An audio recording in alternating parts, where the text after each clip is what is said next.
ये दो चीजें हैं जिनका आज की दुनिया में इस्तेमाल बिल्कुल नहीं हो रहा है। यही डिप्रेशन का मुख्य कारण है। अगर आपको सिर्फ शारीरिक काम करना हो तो आप एक तरह से खाएंगे, मानसिक काम हो तो दूसरे तरीके से। तो सही तरह का भोजन करना बहुत जरूरी हो जाता है। यानी कि आप या तो बीमार हैं या आप शारीरिक और मानसिक दोनों तरह से जल्द ही बीमार होने वाले हैं। अगर ये हासिल हो जाता है तो आपके पास काफी हद तक पूर्ण मनुष्य होंगे जो अपना जीवन पूरी तरह से जिएंगे। हेल्थ शब्द का मूल है होल, यानी पूर्ण, यानी स्वस्थ महसूस करने का मतलब है अपने अंदर पूर्णता की भावना।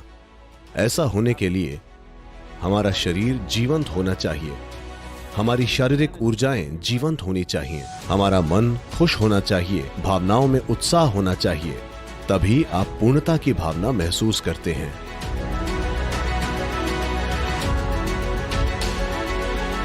मूल रूप से मनुष्य में बाहरी कामों के लिए कुछ मात्रा में ऊर्जा तय होती है। बुद्धि चलाने के लिए कुछ ऊर्जा तय होती है, भावनाओं के लिए कुछ ऊर्जा तय होती है।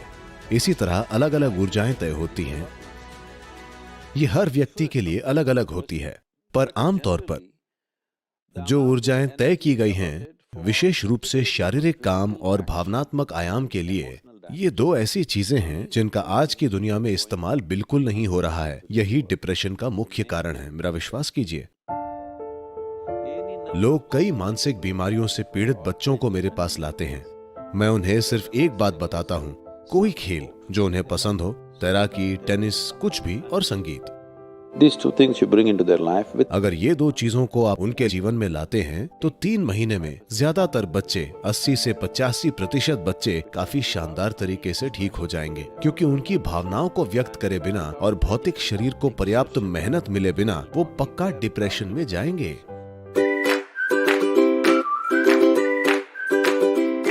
आजकल ऐसा हो गया है, सूर्योदय मतलब लोग अपने फोन स्क्रीन पर देखते हैं, सूर्यास्त मतलब लोग अपनी फोन स्क्रीन पर देखते हैं। हाँ,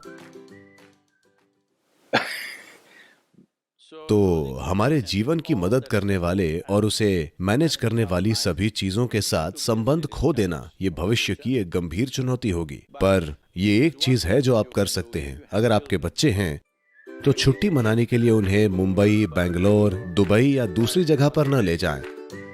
बस उन्हें किसी जंगल में ले जाएं, या उन्हें किसी छोटी सी नाव पर ले जाएं, या कुछ भी। उनका प्रकृति से जुड़ना जरूरी है। आप देखेंगे कि बच्चे बहुत उत्साहित हो जाएंगे और वो कितना शामिल हो जाएंगे। आपको ये समझने की जरूरत है कि आपके शारीरिक और मानसिक स्वास्थ्य को बहुत आसानी से मैनेज किया जा सकता है अगर आप प्रकृति के तत्वों, पानी, मिट्टी, प्रकाश और ऐसी चीजों के संपर्क में रहे। तो आप जितने ज्यादा संपर्क में रहेंगे, आप शारीरिक और मानसिक दोनों रूप से उतने ही संतुलित होंगे। ऐसा हर इंसान के साथ जरूर होना चाहिए। इस देश में हमने भोजन के ऐसे नियम बनाए हैं। अगर आपको सिर्फ शारीरिक काम करना है तो आप एक तरह से खाते हैं, मानसिक काम हो तो दूसरा तरीका। पर आज हम में से कोई भी वैसी स्थिति में नहीं है। हमें शारीरिक और मानसिक दोनों ही तरीकों से तेज होना पड़ता है ना? सिर्फ शारीरिक या सिर्फ मानसिक मेहनत के दिन गए। हम सभी को शारीरिक और मानसिक दोनों रूप से अच्छा होना चाहिए। इसीलिए सही तरह का खाना खाना बहुत जरूरी होता है। विशेष रूप से कुछ चीजें जो बहुत सकारात्मक हैं, वे हैं ऐशगार्ड या सफेद पेठा। अगर आप हर दिन 1 गिलास सफेद पेठे के रस का सेवन करते हैं तो आप साफ देखेंगे कि आपकी बुद्धि अपने आप तेज हो जाएगी। आप मानसिक रूप से बहुत तेज हो जाएंगे, अभी से कहीं ज्यादा। खासकर बच्चों को सफेद पेठे का रस जरूर पीना चाहिए। सफेद पेठे का रोजाना सेवन करने से आप साफ देखेंगे कि आपका दिमाग स्पष्ट और तेज हो जाएगा। this will be noticeable within a few weeks of consumption of Ashgard. अगर आप कॉफी पीते हैं तो ये आपको ऊर्जा के साथ उत्तेजना भी देती है।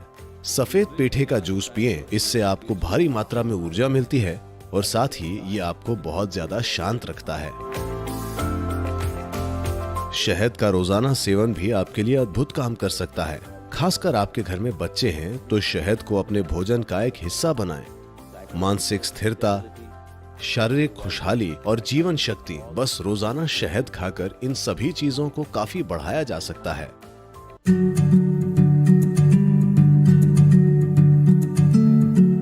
क्या आप जानते हैं कि शरीर में जो भी सफाई की प्रक्रियाएं होती हैं, चाहे आपकी आंतों की सफाई हो या मूत्राशय का खाली होना या फिर सांस छोड़ना, पसीना, ये सब अलग तरीके हैं जिनसे शरीर खुद को साफ करने की कोशिश कर रहा है।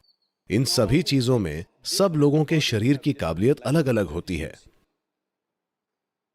अगर आपका स्वास्थ्य अच्छा है, अगर आपकी सेहत बिल्कुल बढ़िया है और अगर आप सही तरह का खाना खा रहे हैं, तो जब आप मल त्यागते हैं तब आपकी बड़ी आंत में कुछ भी, एक तिनका भी नहीं रहना चाहिए, सब कुछ निकल जाना चाहिए। योग विज्ञान में यह बहुत ज्यादा महत्वपूर्ण है, बड़ी आंत का साफ होना, वरना उसका असर आपके दिमाग पर होगा। वाकई आपका कोलन या बड़ी आंत का साफ न होना और मानसिक गड़बड़ी, ये दोनों चीजें सीधी जुड़ी हुई हैं। योग विज्ञान की जीवन की समझ के अनुसार सुबह जागने के बाद 20 मिनट के अंदर स्वाभाविक रूप से अगर आंतें खुद को पूरी तरह से खाली नहीं करती हैं, That means you're in ill health or you're heading there quickly. तो यानी कि आप बीमार हैं या आप शारीरिक और मानसिक रूप से जल्द ही बीमार होने वाले हैं। इन दोनों में से कोई भी जो आप में ज्यादा कमजोर है वो पहले खराब होगा। अगर आप आयुर्वेदिक डॉक्टर के पास जाते हैं तो आपकी जो भी समस्या हो, सबसे पहले वो आपकी आंत साफ करेगा, क्योंकि बड़ी आंत को साफ रखना बहुत जरूरी है।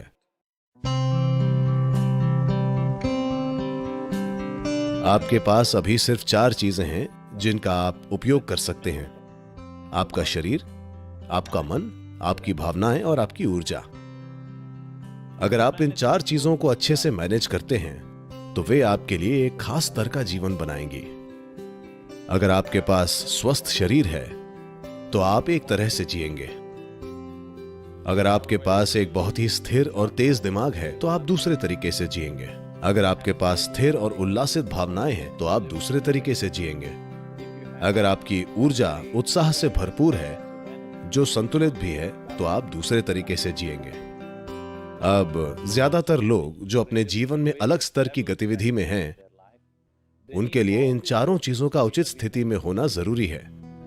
तो इनर इंजीनियरिंग इसी दिशा में एक कोशिश है कि कैसे कोई इंसान शारीरिक स्वास्थ्य, मानसिक शांति, आनंद और भावनात्मक स्थिरता, उत्साही और उल्लासित ऊर्जा और भीतरी संतुलन पा सके।